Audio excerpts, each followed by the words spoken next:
One day in October, neither drunken nor sober, or Broadberry down I was wending me way, when I heard of some ringing, some dancing and singing. I ought to remember that Jubilee day. 'Twas at Ashwater town, the bells they did sound. They rang for a belt and a hat laced with gold. But the men of North Lou rang so steady and true that there never was better in Devon, I hold. 'Twas misunderstood, for the men of Broadwood gave a blow on the tenor should never have been. But the men of North Lou rang so steady and true that a difficult matter to beat them 'twould have been. 'Twas at Ashwater town, the bells they did sound. They rang for a belt and a hat laced with gold. But the men of North Lou rang so steady and true that there never was better in Devon, I hold. The Broadwood being naughty, they says to our party, we'll give you a challenge once more in the round. We'll give you a chance at St. Stephen's near Lanson, a prize to the winner, a note of £5. 'Twas at Carlington town, the bells they did sound. They rang for a belt and a hat laced with gold.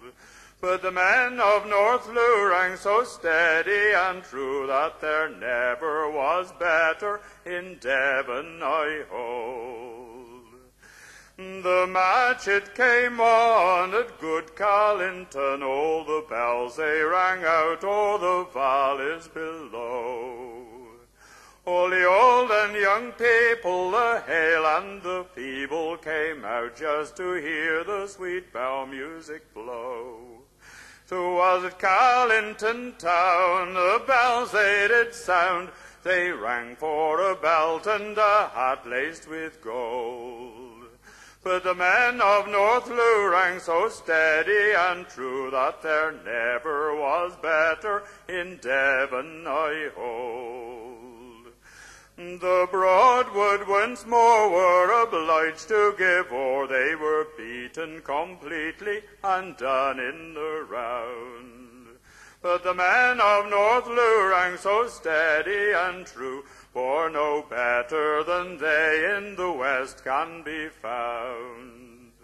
'Twas at Ashwater town and Carlington town.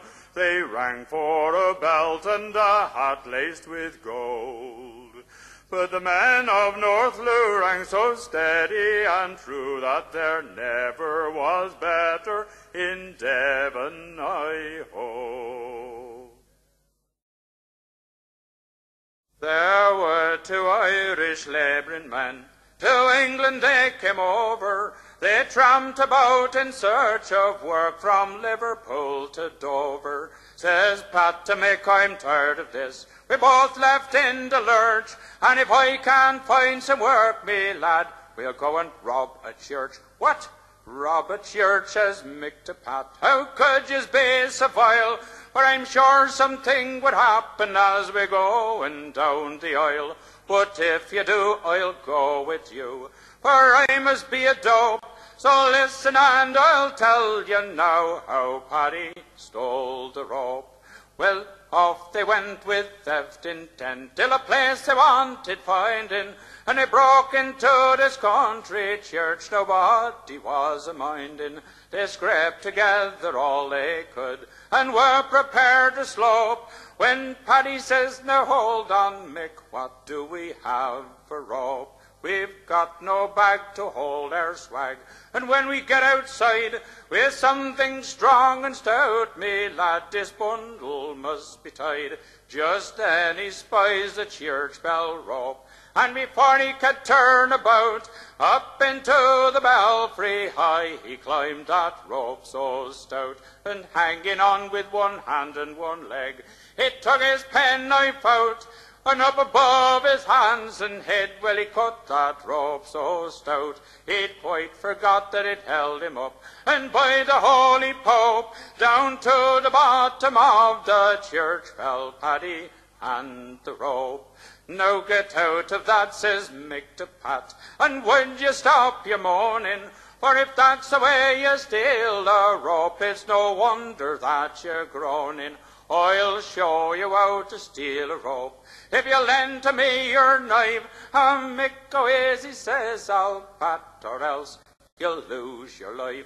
Well, Mick climbs up the other rope, as nimble as a doe, and instead of cutting it off above, well, he cut it off below.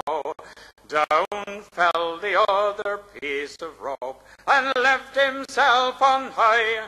Come down, says Pat. I can't, says Mick, for if I drop, I'll die. Well, the noise it brought the beagles out, the sexton and police, and though they got poor Mickey down, this pair got no release. And for their ingenuity, they've still no wider scope, as when they broke into Old Church to go and steal the rope. The Queen was in her chamber, and she was middling old. Her petticoat was satin, and her stomach her was gold. Backwards and forwards and sideways did she pass, a-making up her mind to face that cruel looking glass, that cruel looking glass, that will never show a lass more comely or as kindly or as young as one she was. The Queen was in her chamber, a combing of her hair. There came Queen Mary's spirit, and it stood behind her chair, singing backwards and forwards and sideways may you pass, but I will stand behind you till you face that looking glass, that cruel looking glass, that will never show a lass more lovely or unlucky or as lonely as I was.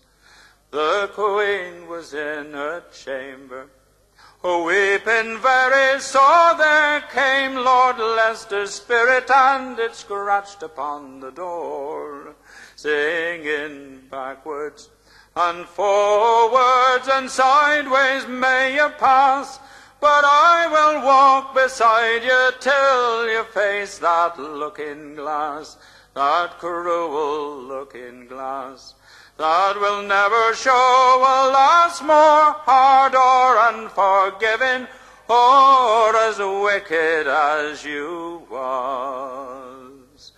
The Queen was in her chamber, her sins were on her head. She looked the spirits up and down, and stately she said, backwards and forwards and sideways though I've been, yet I am Harry's daughter, and I am England's Queen.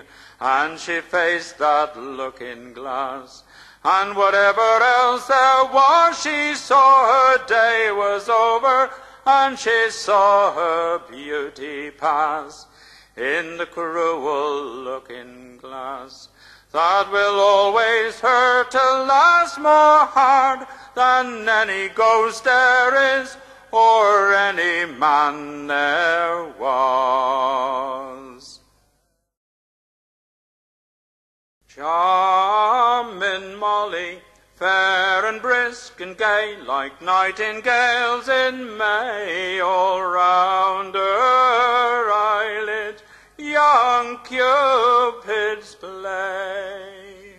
She has eyes so bright they shine, black as any berry, cheeks like any cherry. Charming Molly with a sparkling eye. See how the swains do admire and desire a pretty little girl to hold her hand. It burns like sparkling fire. In her face these things are seen: violets, roses, lilies, daffodils. Charming Molly, she is all divine. Surely there's no one loves a pretty maiden, if she be not common. Oh, surely such beauty most men admire. Surely there's no one can them despise, because she talks so witty and she looks so pretty. Charming Molly with a sparkling eye. As it fell out on a bright holiday, small hail from the sky did fall. Our Saviour asked his mother dear if he could play at ball. At ball, at ball, my own dear son, it is time that you were gone, but don't let me hear of any doings tonight when you return. So up the hill and down the hill our sweet young Saviour run, until he met 3 rich young lords, all a-playing in the sun. Good morn, good morn, good morn, cried they. Good morning, all, says he.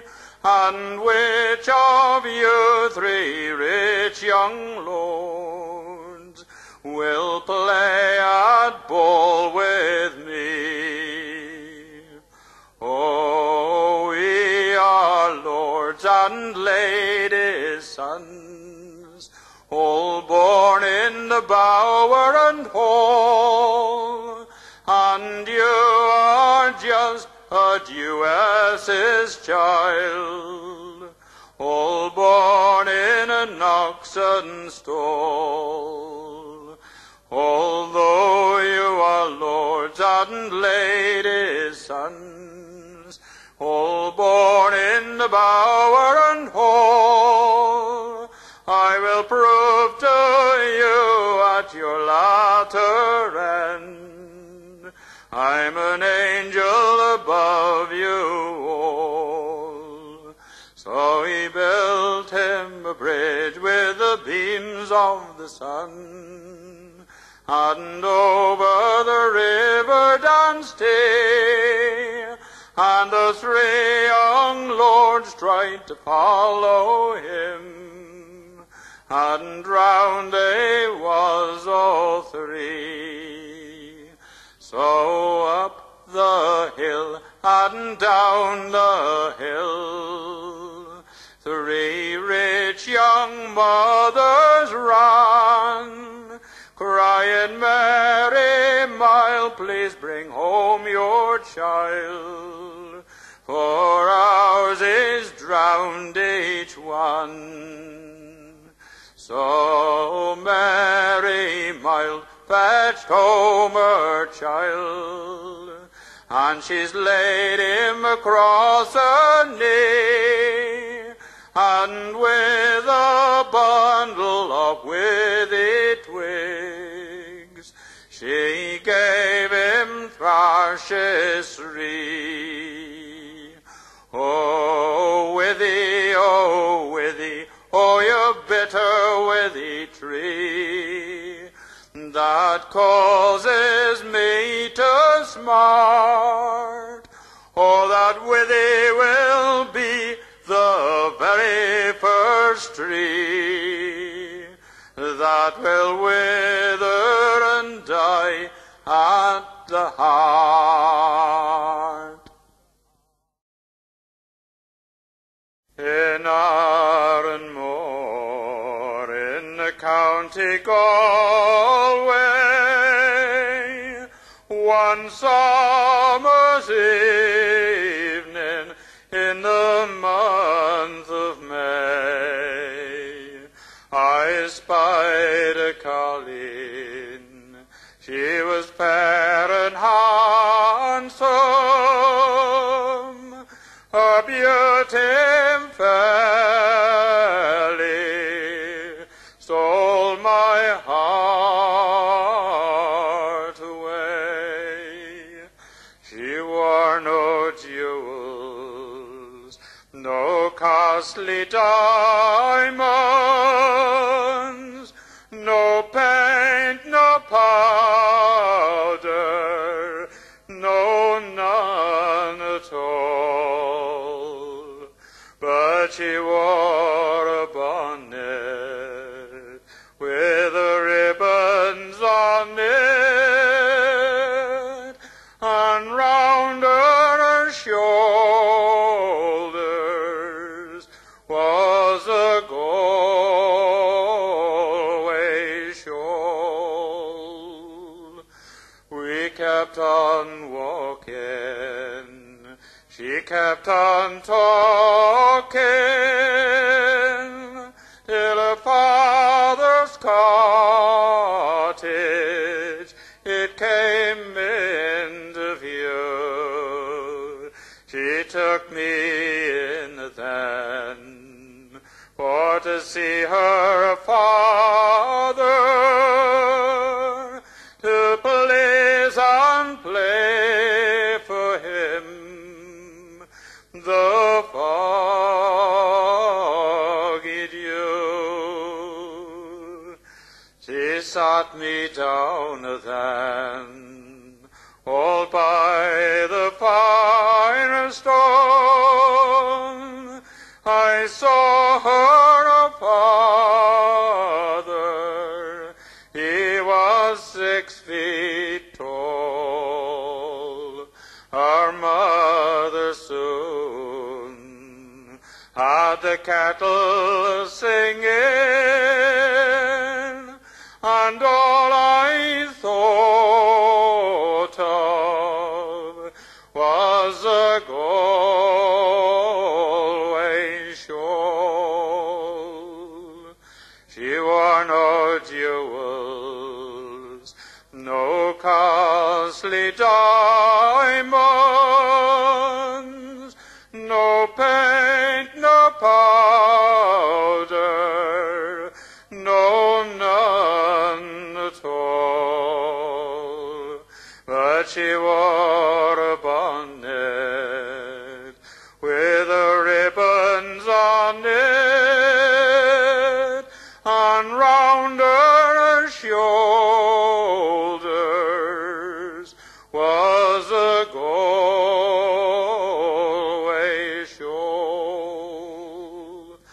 I played the blackbird, the stack of barley,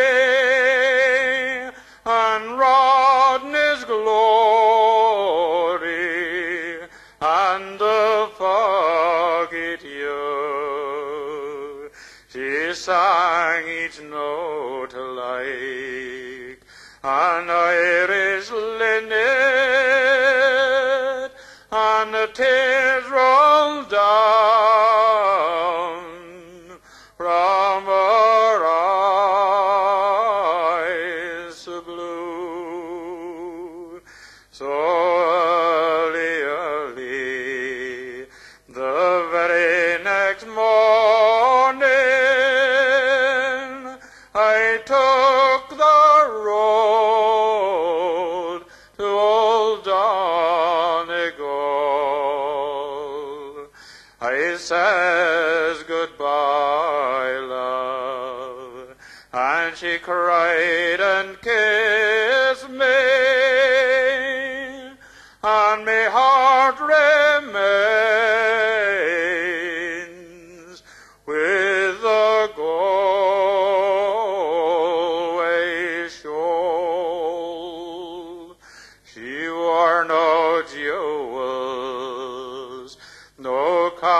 costly diamonds,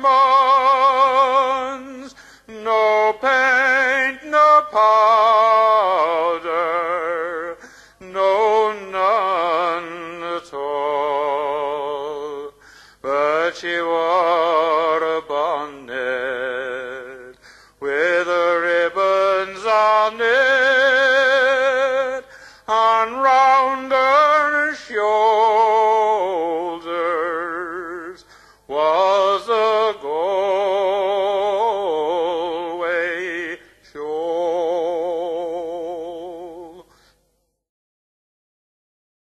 I'm a free-born man of the travelling people, got no fixed abode, with no man's I am numbered.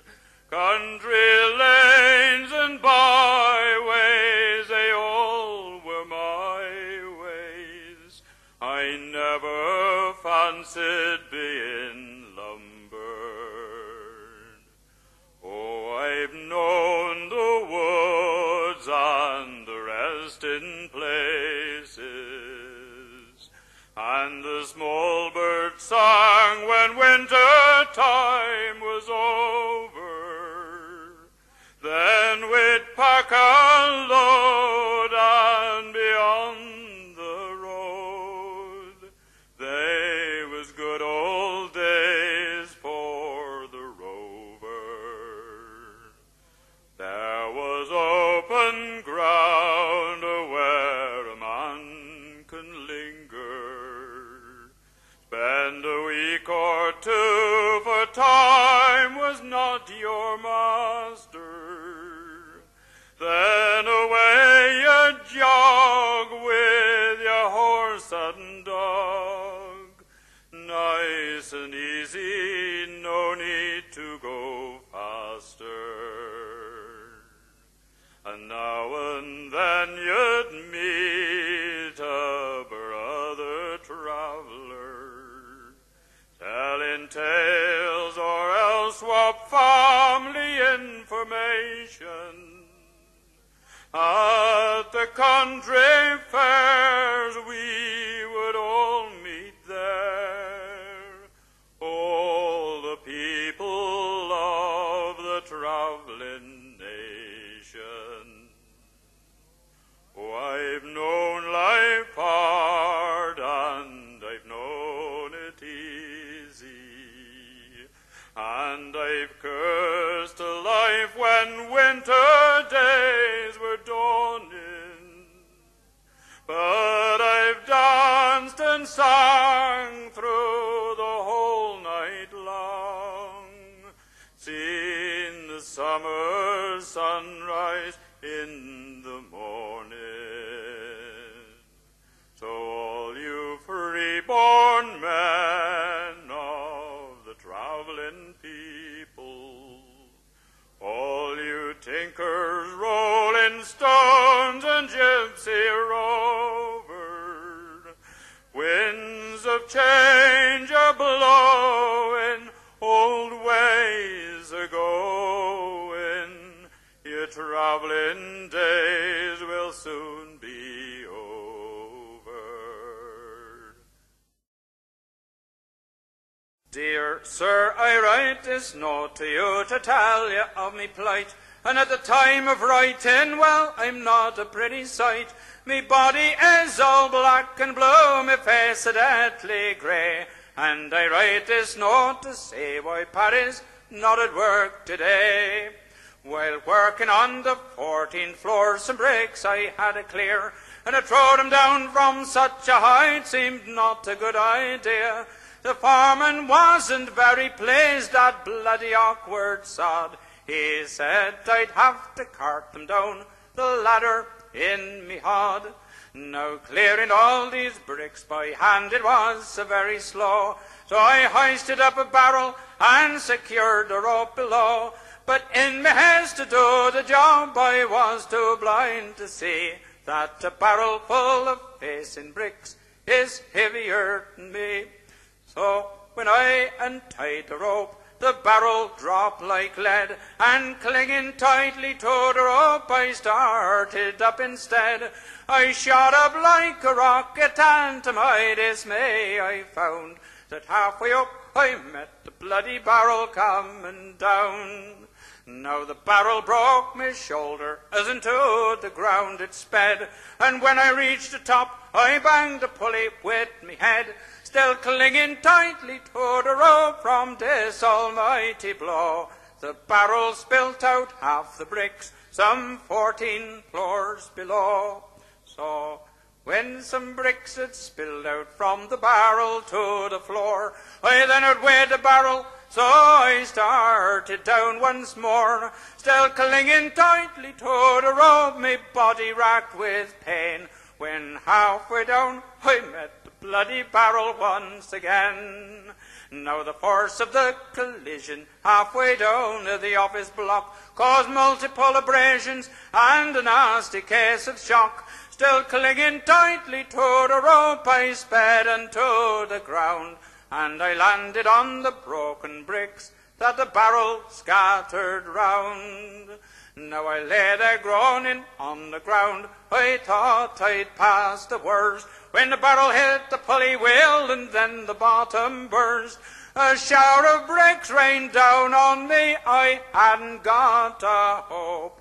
As I lay there bleeding on the ground, I let go the bloody rope. Now the barrel now been heavier, it started down once more, and it landed all across me as I lay there on the floor.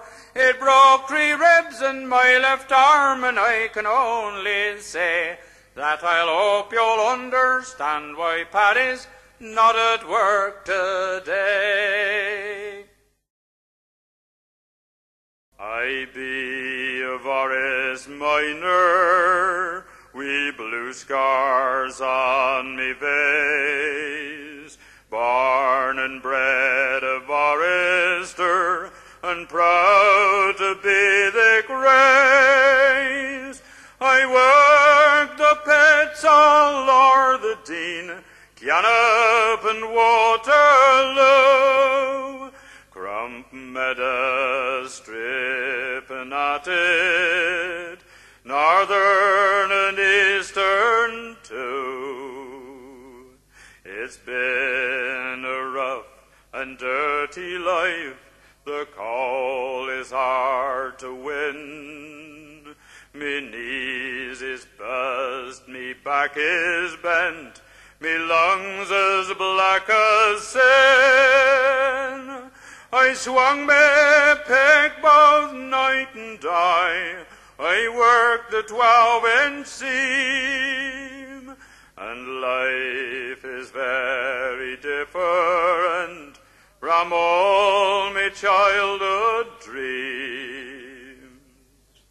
When I was young, I roamed the woods as free as any breeze, round Vox's Bridge and Lightmore Thames, I'd wander as I please, down Edgell Sculls and up again, and round Shake Mantle's lip, in rain and shine, in wind and snow, to find me vather ship. Now I'm a mon, I has to work, to feed me kids and wife. So it's down the cage to earn a wage. Sorry, what a life! We all the years spent underground, I be feeling like a mole. And in me head the thought rings out, I hates his bloody call. On Friday night I comes off shift to get me weekly pie, and then off one to divvy up me bit turn into Cly. For if it's been a short old week, there ain't much left for we. And I be faced we hungry kids, and bread and jam for tea. But if it's been a good old week, I goes on down the pub. I knows me kids be warm and safe, the pantries are full of grub. I has a drink with me old butts, then it's warm across the tongue. It's slowly now, I went me why, me belly full of scrum. For I be a forest miner, with blue scars on me face, born and bred a forester, and proud to be the grace. I worked the pits all o'er the Dean, Canop and Waterloo, Grump Meadow, Strip and Knotted, Northern and Eastern too. There was a wild colonial boy, and Jack Duggan was his name. He was born and raised in Ireland, in a place called Castlemaine. He was his father's only son, his mother's pride and joy. And dearly did his parents love that wild colonial boy. At the early age of 16 years, he left his native home, and to Australia's southern shores he was inclined to roam. He robbed the rich, he helped the poor, he shot James McAvoy. A terror to Australia was that wild colonial boy. One morning on the prairie, as young Jack he rode along, a-listening to the mockingbird, a-singing a cheerful song. Out stepped a band of troopers, Kelly, Davis, and Fitzroy. They'd all set out to capture him, that wild colonial boy. Surrender now, Jack Duggan, for you see we're 3-1. Surrender in the Queen's I name, for you are a plundering son. Jack took 2 pistols from his belt, he proudly waved them high. I'll fight but not surrender, says the wild colonial boy. He took a shot at Kelly, and he brought him to the ground. And turning round on Davis, he received a fatal wound. A bullet pierced his proud young heart from the pistol of Fitzroy. And that was how they captured him, that wild colonial boy. Ah, say, did you see her in the gloaming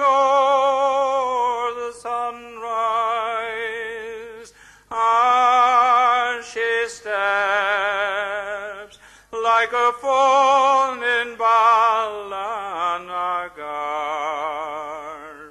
or sings far sweeter than the lark, a thrush at eventide.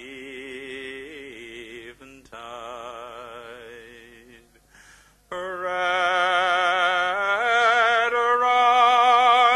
ripens her cheek is, like the berries on the trees, and her voice, like the rustle of the stream is, forever in her love tones, that's calling tenderly.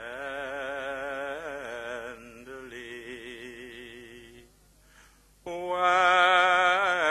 she was a little girl, and I, a tender child, I loved her, but her parents' money placed between us. So farewell, me cooling das mockery, fair flower of Balnagar.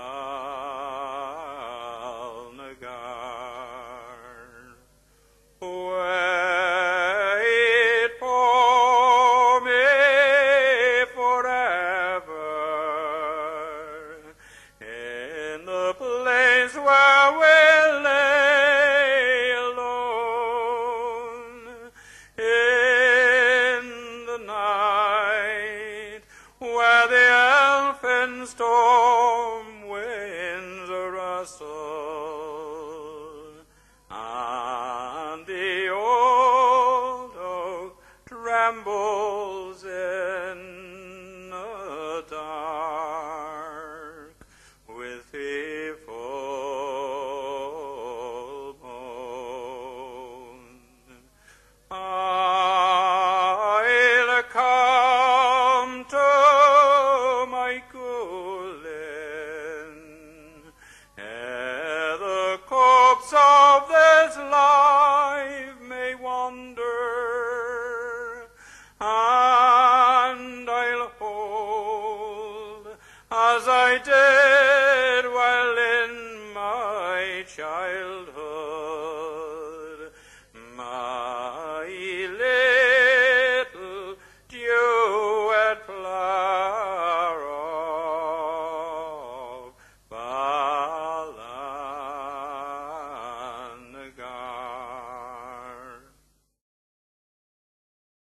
Was in the pleasant month of May, in the springtime of the year, when down by yonder meadow there runs a river clear. Say how the little fishes out they do sport and play, causing every lass and every lad to go there a-making hay.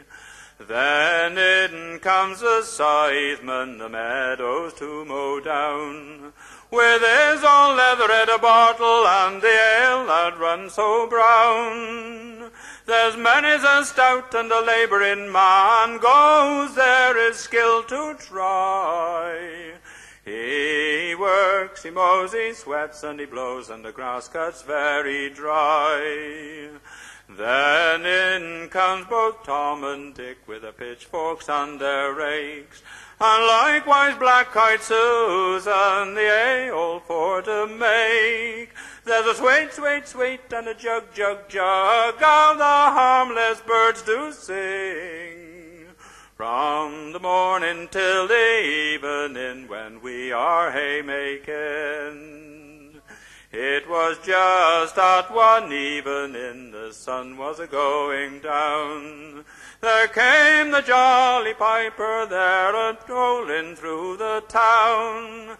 Then he took out his tabor and pipes, and he made the ballads ring.